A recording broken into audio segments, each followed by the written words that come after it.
Continuing the trade-themed content leading up to the deadline, I wanted to make a video giving you guys my predictions for the 2023 NHL trade deadline, and give my best guess as to where I believe all of the top players that are expected to be dealt between now and the deadline will end up. Figured I better get on it and make this video now before we see any more big moves. Vladimir Tarasenko, Bo Horvat, Ryan O'Reilly all have already been dealt. The way that I decided to do this is just go through the top 10 ranked players on Frank Seravalli's most recent trade board, give my prediction on where I think those guys will end up based on all the information we know up until this point. Of course, these are just my opinions. I'm no insider by any means. I don't have any sources. I'm just doing this for fun, so be sure to let me know what your guys' predictions are for the trade deadline down below in the comments. So starting off, these are the top 10 ranked players currently on Frank Seravalli's trade board. Number 1 is Timo Meier, as expected. Jakob Chychrun at number 2. Then we have Patrick Kane, Vladislav Gavrikov, Jake McCabe, Ivan Barbashev, Carson Soucy, Brock Besser, Erik Karlsson, and Jonathan Toews. Let's start at the top with the number 1 ranked player, Timo Meier, the prized possession currently on the trade market. He's having a monster season, 31 goals already, 52 points in 57 games. He's playing the best hockey of his career right now, 26 years old, going to be an RFA at season's end. Wherever Timo Meier ends up, it's going to be a massive trade. I think in all likelihood, it'll be the biggest trade we see at the deadline, including the ones we've already seen like Horvat, Tarasenko,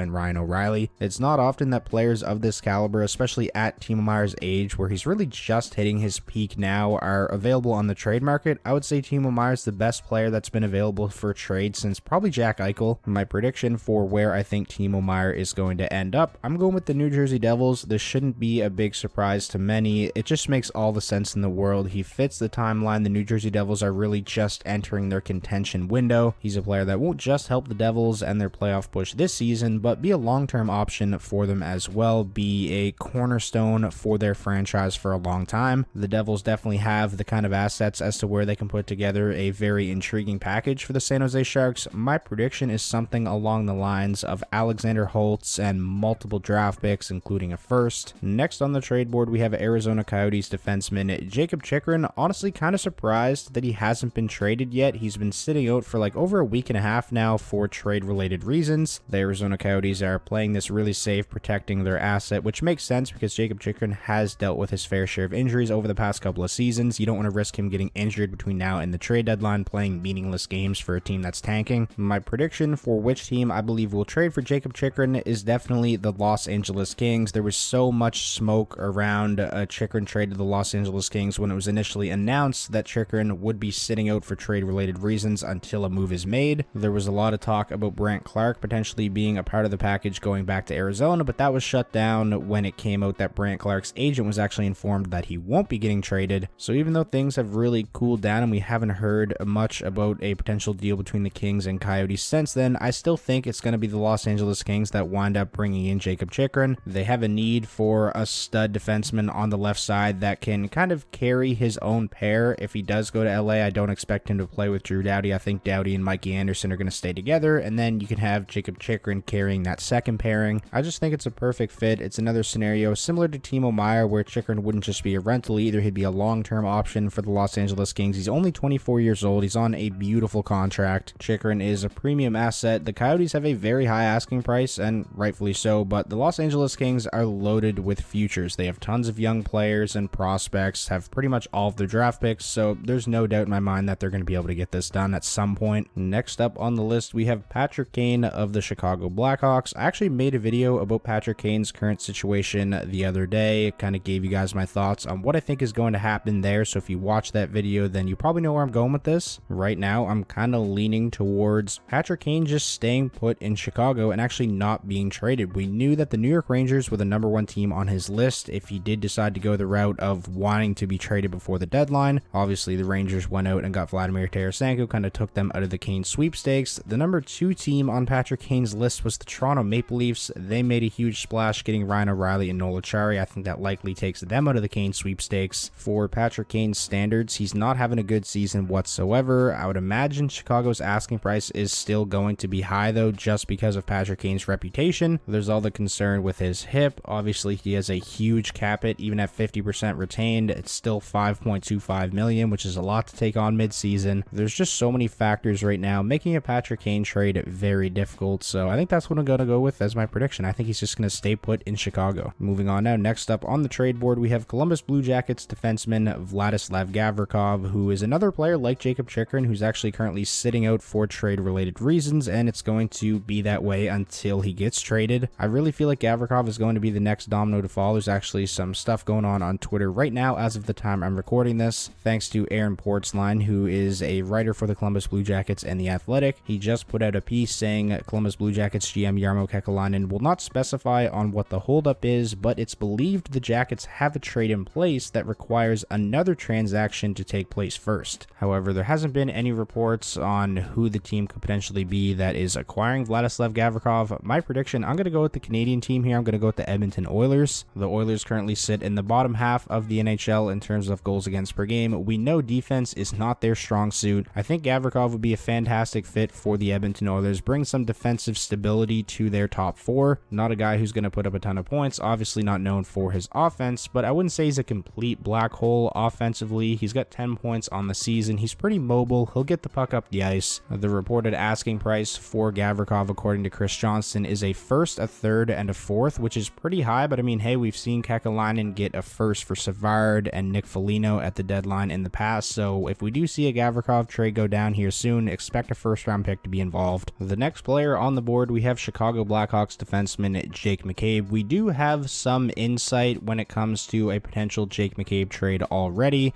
This was according to Pierre LeBrun. Jake McCabe is drawing steady interest from contenders, signed for 2 more years after this season at $4 million AAV. Sense from sources around the league is the asking price from the Blackhawks includes a first-round pick, and if the Hawks retain salary making him a $2 million player, obviously the price increases. We also know that Jake McCabe has a 7-team no-trade list, and 6 of the 7 Canadian teams are on that no-trade list. The only team that isn't is the Toronto Maple Leafs, but after they made their big trade the other night, I can't imagine they're going to be in on Jake McCabe anymore. I'm going to go off the board with this one and go with the Buffalo Sabres, the team that Jake McCabe started his NHL career with, had some strong seasons there. I definitely feel like he'd be a welcome addition to their left side. The only thing is, I can't imagine they want to trade their first-round pick this year. Why would they? There's obviously no guarantee they're going to make the playoffs, but if they could get Jake McCabe for maybe like 2 seconds instead of a first-round pick or something along the lines of that, maybe that could work. Again, this prediction definitely a little bit off of the board, but I didn't just want to go with the most obvious team for every single one of these guys. Next up on the trade board, we have Ivan Barbashev of the St. Louis Blues, 27-year-old, can play center or the wing, pending UFA, real cheap contract as a cap of just $2.25 million, which definitely increases his value. Scored a career-high 26 goals and 60 points last season in 81 games. Hasn't really been able to replicate that pace this season, but still slightly above a half point per game. I think any team that needs a little bit of an offensive punch in their middle six should be in on Barbashev. My prediction for which team I think is going to land Barbashev is the Carolina Hurricanes. They've been a little bit top-heavy this season in terms of offensive production. They have 4 guys with 40-plus points, but then nobody else even has 30-plus points on the team. The Hurricanes are an absolute wagon. I definitely expect them to try and improve the team somehow at the deadline, especially with Max Pacioretty being out and, his cap moving to long-term injury reserve. It's being heavily reported that they're in on Timo Meier, just like the New Jersey Devils are, but I went with the Devils for Timo Meier, so I feel like kind of the next best scoring winger option for the Hurricanes would be Barbashev. Moving along now, next up we have Seattle Kraken defenseman Carson Soucy, 28 years old, plays to the left side, is a cap of $2.75 million and is a pending UFA. I went with the Boston Bruins for Carson Soucy. I don't even know how to explain it, but he just seems like the kind of guy who would be a Boston Bruin. Absolutely massive, really physical, a low maintenance guy as well, and I feel like those are the kind of players Boston are going to be looking for. I don't think you want to make a huge splash to shake up, the chemistry and the magic that you got going on this year. I could also see a scenario where Seattle just decides to hold on to Carson Soucy and kind of use him as their own rental, because obviously Seattle is likely going to make the postseason, but if he is traded, I could see Boston being a potential suitor. Next up on the trade board, we have Brock Besser of the Vancouver Canucks, 25 years old, former first-round pick in 2015, has a cap hit of $6.65 million through 2024-25. Pretty high cap hit for Brock Besser, and obviously still has a lot of years left on that deal as well, so it probably wouldn't be the easiest trade to pull off, but if he is getting traded, I want the Calgary Flames as my prediction. It's no secret that the Calgary Flames have been looking for a top 6 scoring winger for a while now. I think Brock Besser fits that billing. He's the kind of guy who, with a change of scenery, I feel like might be able to get back to the guy who scored at a 30-plus goal pace nice, his first few seasons in the league,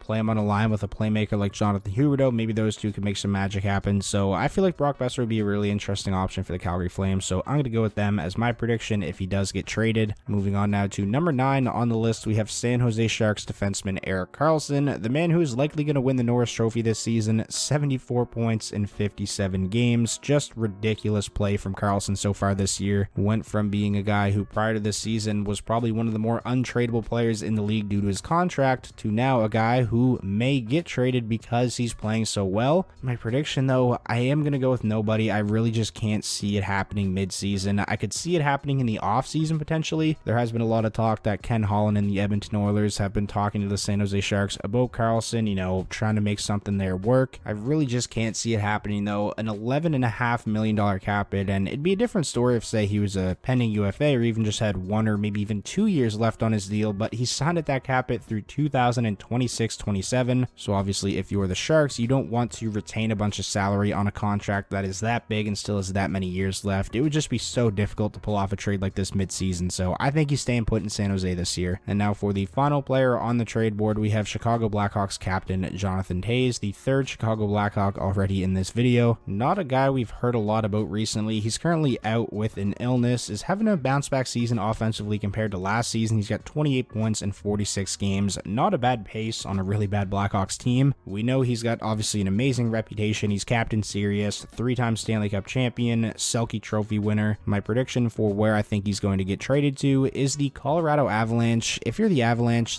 obviously they're still a really good team, but if they're serious about going back-to-back, I think they need to get a legit number 2 center, and they're kind of running out of options. Bo Horvat's off the market, Ryan O'Reilly is now off the market, so I think their focus could definitely shift to somebody like Jonathan Toews. They obviously know him well. Colorado, Chicago play in the same division. I feel like there would definitely have to be a third team involved to make the money work. Jonathan Toews has the same cap hit as Patrick Kane, $10.5 million, so maybe we could see something like what happened with the Minnesota Wild and them kind of being the middleman in the Ryan O'Reilly trade. I could also definitely see a scenario where Jonathan Toews doesn't get traded and stays put in Chicago, but if there's going to be a team out there willing to take a risk like this on a player like Toews at this point in his career, I feel like it might be Colorado, because I feel like they should probably be getting pretty desperate at this point to fill that void at number 2 center. So that is going to wrap up today's video. Those are my predictions on where I think all of the top players on the trade market will go between now and the trade deadline. Like I said at the beginning, this is just for fun. I have no inside sources or anything like that. So let me know what your predictions are for the trade deadline and all the players we talked about today down below in the comments. If you guys enjoyed this video and you're excited for the deadline, please be sure to leave it a like. That is the best way to show your support. And most importantly, if this is your first time checking out the channel and you want more NHL content just like this, be sure to hit that subscribe button, and I will talk to you all soon.